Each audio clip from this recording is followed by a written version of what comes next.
मान लो आंगन में गेहूं सुखाने के लिए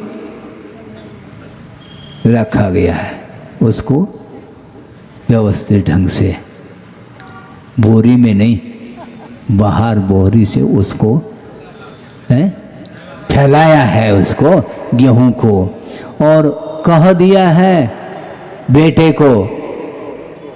वो बेटा हाथ में एक लठिया लेकर के बैठा है, उसको कह दिया कि देखो गाय आ जाए तो उसे बचाना गेहूं को। तो वह और भैंस आकर के वह खा रही है, वह बचा नहीं रहा है, क्योंकि माँ ने कहा है कि गाय से बचाना है। इसको बोलते हैं लकीर के फकीरी, इसको बोलते हैं, और कुछ नहीं होता है। हर गाय से बचाना इसका अर्थ है सभी पशुओं से बचाओ।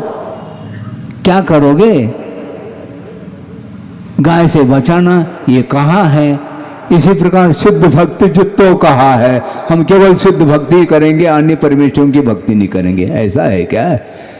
ऐसा नहीं है, उपलक्षण है एक्चुअल में। इसलिए सूत्र और गाथाएं जितनी भी होती हैं वह देशामर्शक इसीलिए कहा है। इसमें जो कुछ भी अनुक्त विषय है वह आगम के माध्यम से उसका अध्ययन कर लेना चाहिए, नहीं है तो आप गाथा का अर्थ ही नहीं लगा पाओगे व्यापक रूप से। प्रासंगिक अर्थ को लगाने का पुरुषार्थ हमें करना चाहिए, नहीं तो कदम कदम पर आपको जिज्ञासाएं सताएगी।